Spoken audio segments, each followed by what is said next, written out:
मैं आना चाहूंगा मेवाराम जैन जी आपके पास। अजीबोगरीब स्थिति है, बेजुबान है और उनके लिए ना वैक्सीन, ना अभी तक जितने गायों की मौत हुई है इससे उनका कोई एग्जैक्ट फिगर है। फिर किस तरीके से माना जाए कि हालात कंट्रोल में? क्या वाकई हालात बेकाबू होते चले जा रहे हैं? क्या कोई कारगर कदम उठाए गए हैं अभी तक, या उठाए जाने की पुख्ता तैयारी होती दिख रही है?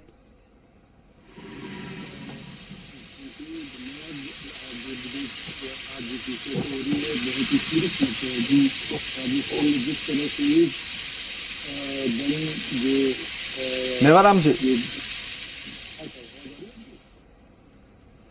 चलिए मेवाराम जी तक शायद आवाज नहीं पहुंच पा रही है, उन तक कोशिश करते हैं दुरुस्त करवाने की। तब तक यह सवाल कहीं ना कहीं सुमित गोदारा जी आप लोगों से भी इसलिए महत्वपूर्ण, हालांकि इसको लेकर आपके प्रदेश अध्यक्ष ने भी पत्र लिख दिया है, उपनेता प्रतिपक्ष ने भी इसको लेकर सवाल उठाए। गायों को लेकर आप लोग मुखर होने का दावा करते हैं। जो मौजूदा स्थितियां बनी है, केंद्र की टीम पर भी जो है कहीं ना कहीं दारोमदार है, केंद्र सरकार पर दारोमदार है, क्योंकि इस तरह की बीमारी जिसका ना वैक्सीन ना कोई खोज खबर, अगर उस पर कंट्रोल करना है सिर्फ राज्य के भरोसे छोड़ देना, ये भी समझदारी नहीं है। देखिए, सबसे पहले तो मैं आपके माध्यम से बताना चाहूंगा, ये भयावह रूप लंपी स्किन डिजीज ले चुकी है।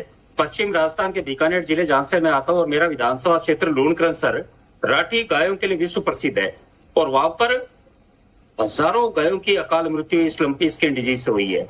हर गांव, कोई ऐसा गांव नहीं जहां 20-50 गायों की मृत्यु नहीं हुई है। वो लगातार हम अधिकारियों से कह रहे हैं, चिकित्सा वेटनरी चिकित्सकों से, जिला प्रशासन से, पर बड़े दुर्भाग्य की बात है इनके पास दवाइयां ही नहीं है बीकानेर में, और सरकार कहीं कोई रुचि नहीं ले रही। और आपकी बात ये सही है कि वैक्सीन नहीं है, पर इसका इलाज फिर भी है। कुछ जगह हमने देखा जो गांव में प्राइवेट प्रैक्टिस करते हैं, उन्होंने बताया, और भी कई डॉक्टर से बात करी, उन्होंने कहा इलाज है पर दवाइयां नहीं है। एंटीबायोटिक 3 दिन के अंदर दें और बी कॉम्प्लेक्स दें और डाइक्लोफिनिक दें तो पशु बच रहे हैं। पर विडंबना ये कि सरकार सिर्फ होती घोषणाएं करती रही, वेटनरी डॉक्टर्स की सारी पोस्ट खाली, पशुधन सहायक है उनकी एलएसए उनकी पोस्ट खाली, कहीं पशु के देखने के लिए चिकित्सक कहीं है ही नहीं, कहाँ काम होए, कोई देखे तो सही, और दवाइयां है ही नहीं। जिसमें आप ये देखें कि राजस्थान सरकार 2015 से पशु गो संरक्षण के नाम पर स्टैंप और शराब बिक्री पर सेस ले रही है, जिसमें अभी तक 3200 करोड़ का लगभग रेवेन्यू रिसीव हुआ है, और 2100 करोड़ इन्होंने खर्च किए। 1100 करोड़ राजस्थान सरकार के पास पड़े गौ संरक्षण सेस के नाम पर, तो सरकार उसका उपयोग क्यों नहीं कर रही? क्यों नहीं दवाइयां गांव-गांव भिजाई जा रही? क्यों नहीं सरकार इसे युद्ध स्तर पर काम ले? क्या हर जगह हमारे को आदरणीय प्रधानमंत्री नरेंद्र मोदी जी को ही लेना पड़ेगा? क्या सरकार, राजस्थान सरकार इतनी पंगु हो गई, कहीं कुछ कार्य नहीं कर रहे? बहुत ही मैं दुख के साथ कह रहा हूं कि हजारों पशु मर रहे हैं। लेकिन गोदारा साहब, अगर आपकी माने कि सरकार कुछ नहीं कर रही है, तो कम से कम आप लोग उनको बैठकर इस बात के लिए जो है उनके सिर पर जो है ये आरोप मढ़ने के बजाय, जब वो कुछ नहीं कर रही है, हालात बिगड़ जाएं, खराब हो जाए हालात, तो कम से कम अभी तो केंद्र से मदद मांग लीजिए, बाद में हिसाब किताब कीजिएगा। जनता भी तो देखेगी, पशुपालक भी तो देखेंगे कि राज्य सरकार ने कितना किया और आपने केंद्र सरकार ने कितना किया। केंद्र सरकार ने आज गाइडलाइन आरबीआई जो जारी करी है कि बकरी से जो वैक्सीन मरती है, गोट पॉक्स वैक्सीन, उसकी परमिशन दी है कि ताकि कुछ स्वस्थ पशु हैं वो बच सके। केंद्र सरकार तो कर रही है, पर साहब जमीन पर तो राजस्थान सरकार को ही काम करना पड़ेगा। जमीन पर तो उन्हीं को काम करने पड़ेगा। राजस्थान सरकार क्या दवाइयां उपलब्ध नहीं कराते? मुख्यमंत्री निःशुल्क दवाइयों की इतनी बात कर रहे हैं, अब इस समय कहाँ है वो, जब सबसे ज्यादा आवश्यकता है? कहाँ है मुख्यमंत्री? क्यों नहीं ये पशु हम कहीं देख ही नहीं रहे? बीकानेर में हम जैसे पिछले 20 दिन से जिला प्रशासन अधिकारियों को पशु को दे रहे कह कर थक गए। पर हालत ये, मैं आपके माध्यम से कहना चाहूंगा, जब कोरोना काल भी था तब भी उस समय राजस्थान में जिन्होंने सबसे ज्यादा मेहनत करी, चाहे हम इसे पसंद करें, लाइक करें, डिसलाइक करें, चाहे हम माने सही है गलत, पर हकीकत में गांव में सबसे ज्यादा मेहनत आरएमपीज ने करी थी। उन्होंने जा जाकर मरीजों को देखा, और आज भी यही है कि जो पशुओं के इलाज करने के लिए जो आरएमपी वेटनरी के डॉक्टर्स जो वो काम कर रहे हैं, या कोई स्वयं डिग्री है या नहीं, पर वो लोग फील्ड में काम कर रहे हैं, पर सरकारी महकमा हमें कहीं काम करते नहीं दिख रहा। ये कड़वी हकीकत है कि वो कहीं काम करते नहीं दिख रहा। ठीक है, मेवाराम जी से इसका जवाब लेते हैं। मेवाराम जी, आप सुन रहे हैं जो बातें गोदारा साहब कह रहे हैं, और गंभीर तरीके से वो आरोप लगा रहे हैं कि वैक्सीन नहीं है लेकिन दवाइयां तो होनी चाहिए थी, दवाइयां नहीं है और राज्य सरकार इसको लेकर गंभीर नहीं है, और क्या हर चीज के लिए आप केंद्र का मुंह ताकेंगे? इन तमाम चीजों पर क्या कुछ आपकी राय?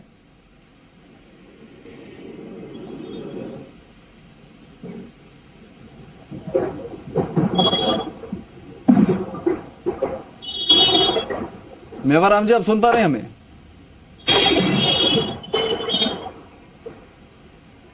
चलिए ठीक है, उनके पास जाएंगे। लेकिन एसपी मित्तल साहब देखिए, ये जो है बीमारी और जिक्र भी चूंकि कोरोना का भी आया, आपने देखा होगा कोरोना की भी जब एंट्री हुई थी गंभीरता की कमी कहीं ना कहीं थी। यही वजह है कि आपने देखा कितना खामियाजा उठाना पड़ा और पशुधन को लेकर बिल्कुल वैसी ही कंडीशन बनती जा रही है और आरोप प्रत्यारोप तो हो रहे हैं, लेकिन ठोस कदम उठाने की जरूरत है क्योंकि जो नुकसान सह रहे हैं पशुपालक वो इतने आर्थिक रूप से मजबूत नहीं होते। अगर उनकी 2 गायों की भी मौत हो जाती है तो कमर की हड्डी टूट जाएगी उनकी।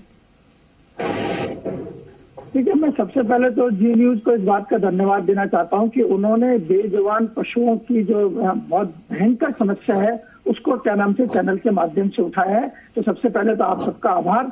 इसके साथ ही मैं कहना चाहता हूं कि राजस्थान जो है उसका जो ग्रामीण क्षेत्र में किसानों की जो आय का स्रोत है उसका बड़ा कारण एक क्या नाम से पशुधन भी है। हम देखते हैं कि राजस्थान में डेयरी उद्योग जो है वो इस पशुधन पर ही आधारित है और अभी जिस तरीके से ये लंपी डिजीज की जो बीमारी आई है ये सिर्फ गायों की नहीं है, ये बकरी में भी है, ये भेड़ में भी है और दूसरे क्या नाम से चौपहिया पशुओं के अंदर भी है।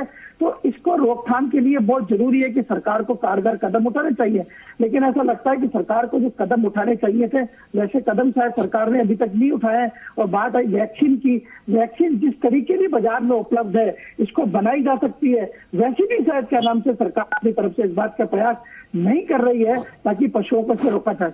सबसे महत्वपूर्ण बात यह है कि इसमें जब पशु को ये रोग लग जाता है तो उसका पूरा शरीर सूख जाता है। हमने देखा है कोरोना काल में जो स्थिति इंसान की हुई थी, आज इस लंपी डिजीज के अंदर वही स्थिति पशुओं की हो रही है। पशु भी सूख रहा है और यदि आपने उसकी इम्यूनिटी बूस्ट नहीं की तो मुझे लगता है कि बड़े पैमाने पर राजस्थान को पशुधन से हाथ गंवाना पड़ेगा। सरकार को ये चाहिए कि पशुओं की इम्यूनिटी बूस्ट करने के लिए कोई बड़े पैमाने पर कार्रवाई करे। मुझे लगता है कि जो हमको गंभीरता हमने कोरोना काल में दिखाई थी वैसी की वैसी गंभीरता पशुओं को बचाने के लिए राजस्थान में दिखाए जाने की जरूरत है। आप बीच में मैं बात करना चाह रहा था, सरकार बिल्कुल गंभीर है, पूरा प्रयास कर रही है और आप जो सोच रहे हो कि सरकार कुछ नहीं रही है, आज भी चीफ सेक्रेटरी ने मीटिंग ली है, सभी कलेक्टर सभी पूरे जिलों में और जहाँ भी बीमारी फैली है इसके पूरा प्रयास किया जा रहा है। सरकार की तरफ से कोई कोताही नहीं बरती जा रही है। मेवालाल राम जी, प्रयास किया जा रहा है, कोई फिगर तो बता दीजिए कितने गायों की अब तक मौत हुई है, दवाइयां क्यों नहीं है, इस पर कोई जवाब है क्या? नहीं है, जवाब है जी। जवाब भाई ये एकदम बीमारी आई है और उसके लिए ये तो सरकार की तरफ से आपने 5:30 बजे बीसी देखी होगी, चीफ सेक्रेटरी राजस्थान लेवल के सभी कलेक्टर से सभी अधिकारियों से मीटिंग लेकर और वहाँ सख्त निर्देश सरकार की तरफ से एकदम मतलब आपने कोरोना के काल में देखा होगा कि किस तरह एकदम सभी जगह फैली और वैक्सीन की और दवाइयों की कमी आई। अब ये थोड़ी कमी मार्केट में जरूर है परंतु सरकार पूरे प्रयास कर रही है।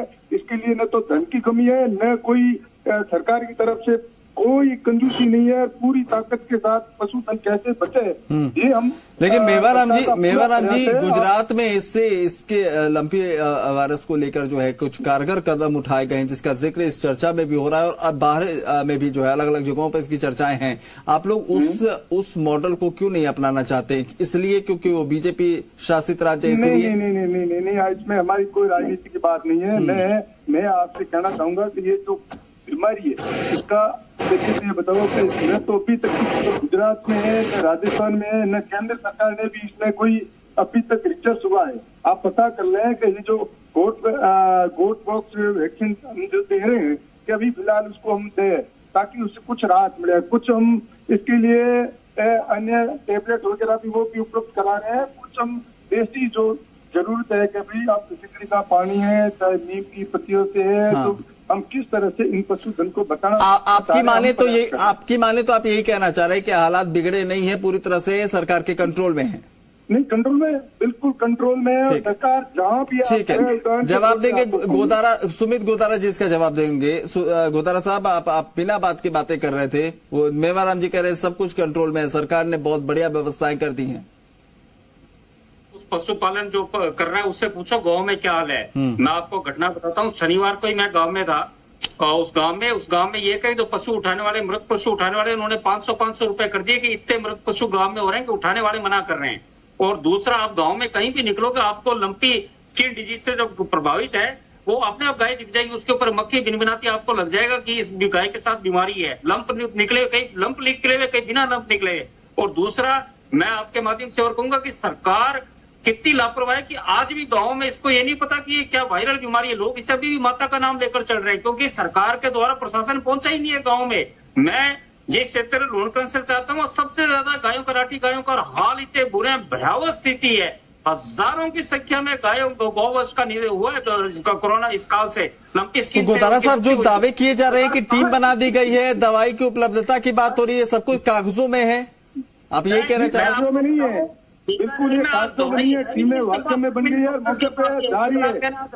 कर रहे हालत ये इनके पास दवाइयां है ही नहीं और इन्होंने अभी तक कोर्स कौन कह रहा नहीं? आप ये ये पता करो, आप हमारी बात कर रहे हो, केंद्र का भी काम नहीं है कि भाई ये जो जिस तरह से कोरोना महामारी में मैं कहूँगा सरकार जिस तरह कोरोना काल में जिस तरह जगह जगह इन्होंने एक अभियान चलाया था, जागरूकता अभियान, उस तरह जागरूकता अभियान तो सरकार चलाए अभी तक जगह ही नहीं। अभी तक कलेक्टर की मीटिंग नहीं बैठे। आप पता करिए, पता कर लीजिए, आप जैसलमेर, बाड़मेर, जोधपुर, इसमें आप पता करो ना कि वहाँ क्या हो रहा है। सब जगह टीमें पहुंची हुई है, आपकी गाड़ियों की व्यवस्था है। ठीक, एक एक करके बोल लेंगे तो सार्थक बातें समझ में आएंगी। ठीक है, आरोप प्रत्यारोप है, लेकिन एक एक करके। हम इस पे राजनीति नहीं करें, हमें तो ये चाहिए कि हम सब मिलकर कैसे इन पशुधन को बचा सके वो प्रयास करें। हम आप की ये बात प्रयास तो करो, प्रयास ही नहीं कर रहे। कैसे प्रयास नहीं कर? आपने अभी आकर 5:30 बजे आपने राजस्थान की सीएस ने वीसी लिए, सभी कलेक्टर, सभी लेकिन ठीक है मेवाराम सुनिए मेवाराम जी, सुनिए मेरी बात। आप बार बार कह रहे हैं कि वीडियो कॉन्फ्रेंसिंग के जरिए बैठक हो गई, ठीक है। आप ये बताइए, सुदूर गांव में अगर कोई पशुपालक है, उसको इस वीडियो कॉन्फ्रेंसिंग में क्या बातें हुई, उसको क्या राहत मिलनी है, उसको इससे पता नहीं चलता है। जागरूकता अभियान का जिक्र वो कर रहे हैं कि उस तक जानकारी पहुंचाई जाए कि अगर ऐसी स्थितियां बनती है तो क्या करे, क्या ना करे, कैसे अपने पशुधनों को बचा कर रखें। ये जिम्मेदारी कहीं ना कहीं सबसे बड़ी है कि वहां तक आप अंतिम छोर तक जो है पशुपालकों तक जानकारी पहुंचाएं। बंद कमरे में बैठकर बैठक करके टीम बनाकर क्या राहत मिल जाएगी? सही बात कर रहे हैं आप ये पता कर लो कि हमने परसों ही वीसी लेकर पूरे जितने भी हमारे ब्लॉक थे उसके अंदर मैंने कर लिया, जोधपुर में कर लिया, जैसलमेर में सबको डायरेक्शन दे दिए, टीमें बन गई, गांव में जा रही है, गाड़ियों की व्यवस्था हो गई, वैक्सीन जोधपुर में हमने मतलब प्राइवेट दुकानों पे खरीद कर भी लाए कि भी वैक्सीन ये मेडिकल जो लोगों के पास पहुंचे और पशुधन कैसे बचे। जितनी गौशाला है उसके अंदर आप पता कर लें कि हमारी टीमें पहुंची या नहीं पहुंची, वहां भी काम कर रही है। जो आप ये कह रहे हैं नहीं करने वाली बात नहीं है, पर ये जरूर है कि जिस तरह से फैली है इसका प्रचार प्रसार करना जरूरी है। ये भी बात आप सही करें, आम आदमी को इसकी अवेयरनेस कैसे किस तरह से जो ये फैल जाए तो उसको अपन के दूर रखें, मक्खियों से उनको उनके लिए अपन छिड़काव करें। जो उपाय करने हैं सरकार बिल्कुल चिंतित है, आप निश्चिंत रहे। इसलिए हर हालत में प्रयास सरकार के पास तो ठीक है, सरकार के पास सब कुछ है। तो मेवाराम जी, एक सवाल मैं जानना चाहूंगा आपसे, आप उन तमाम चीजों को लेकर, चूंकि बैठक का जिक्र बार बार आपका सब कुछ हो गया है, तो एक कोई फिगर अभी आप लोगों के पास ऑफिशियली कोई है कि कितनी गायों की मौत हुई है, कौन से जिले में सबसे ज्यादा लंपी वायरस के शिकार पशुधन है, ऐसे कुछ फिगर्स मिले हैं या फिर ये सब कुछ जो है ओवरऑल बातें चल रही है? नहीं, मैं ये कह रहा हूँ इसमें सबसे पहले जैसलमेर में थी, उसके बाद में ये बाड़मेर है, जोधपुर है, बीकानेर है, ये आपकी बात नागौर है। इन जोधपुर डिवीजन में और बीकानेर में कुछ जगह ये ज्यादा है, ये बात आपकी सही है। और बाकी इस जगह भी जो हर जगह पूरे राजस्थान में भी नहीं फैली है। आप ये बात करो, गुजरात की बात करो, गुजरात का ठीक है। मित्तल साहब के पास चलते हैं, क्या हो रहा है? ठीक है मित्तल साहब, आप दोनों लोगों की बातों को सुन रहे हैं। एक तरफ तर्क यही है कि कोई व्यवस्थाएं नहीं है, दूसरी तरफ कहा जा रहा है पर्याप्त व्यवस्थाएं हैं और बहुत जल्द तमाम चीजों पर कंट्रोल कर लिया जाएगा। मैं आपसे समझना चाहूंगा कि क्या आपको लगता है कि माकूल समय में माकूल कदम उठाए जा रहे हैं, जो दावे किए जा रहे हैं मेवाराम जी की तरफ से, या जो गोदारा साहब आरोप लगा रहे हैं, अगर उसे तराजू पर तौले, जरूरी यह है कि राहत कितनी जल्दी पहुंचे, कितनी जल्दी ये पशुधनों की मौत पर लगाम लगे, उस दिशा में आप क्या कुछ दोनों लोगों की बातों को सुनने के बाद समझ पा रहे हैं? देखिए, जो मेवाराम जी जैन साहब हैं, ये अच्छी बात है क्या नाम से कि जो गौ संरक्षण आयोग राजस्थान का है उसके मौजूदा समय में आप अध्यक्ष हैं। हमने देखा है कि जो गो संरक्षण के लिए सबसे ज्यादा यदि कोई प्रेरणा देता है तो हम देखते हैं जैन साधु संत देते हैं और कई गौशालाएं चलाते हैं। यदि क्या नाम से अच्छा हो कि मेवाराम जी इस बात को बता सके कि क्या गौशालाओं में कोई छिड़काव की व्यवस्था हो रही है। मैं बार बार इस बात को कह रहा हूं कि सबसे पहले आपको गौशालाओं का देखना पड़ेगा, क्योंकि सबसे ज्यादा जो बीमारी होगी यदि वहां से बूस्ट बीमारी होती है तो बहुत दिक्कतें आएगी।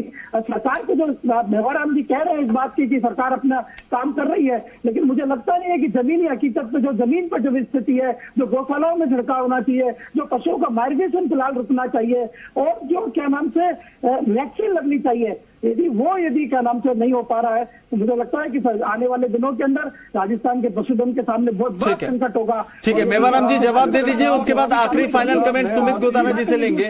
ठीक है मेवाराम जी इसका जवाब दे, वक्त की कमी है, 10-10 सेकंड में दे दीजिए जवाब। मेवाराम जी जवाब दे दीजिए, आखिरी कमेंट लेंगे सुमित गोदारा जी से। मैं आपको बिल्कुल निश्चित तौर पर कहना चाह रहा हूँ, हमारे लोकप्रिय मुख्यमंत्री अशोक गहलोत साहब कोई तरह से 2 दिन में आप देखेंगे जो आपको कुछ व्यवस्थाओं में कमी दिख रही है वो कतई नहीं दिखेगी, चाहे गौशालाएं हो, चाहे कहीं भी ग्राम पंचायत मुख्यालय पे और कहीं ढाणी में बैठा हुआ भी अगर हमें मैसेज मिलेगा कि इस जगह डॉक्टर की टीम की आवश्यकता है, ये व्यवस्था हम कर रहे हैं। ठीक है आने वाले दिन में गोदारा साहब एक आखिरी कमेंट मेवाराम जी की बात पर कि 2 दिन बाद आप लोग देखेंगे परिस्थितियां जो है पूरी तरह से कंट्रोल में है, आप लोग जो आरोप लगा रहे हैं बेबुनियाद अपने आप साबित हो जाएंगे और पशुपालकों को राहत मिलेगी। 10 सेकंड में दे दीजिए जवाब, वाइंड अप करना है जी। जितने भी रिटायर्ड वेटनरी डॉक्टर हैं, वेटनरी कंपाउंडर हैं, जितने भी बेरोजगार वेटनरी कंपाउंडर उनको लगाया जाए एक बार, ये भयावह स्थिति उसका सामना करने के लिए जितने भी अपने संसाधन है पूरा उपयोग करें ताकि गायों की रक्षा हो सके। गौ संरक्षण के नाम पर 1100 करोड़ रुपए राजस्थान सरकार के पास पड़े, उनका बचाव कीजिए। गाय हमारे लिए पशुपालन जीवन यापन है पश्चिम राजस्थान।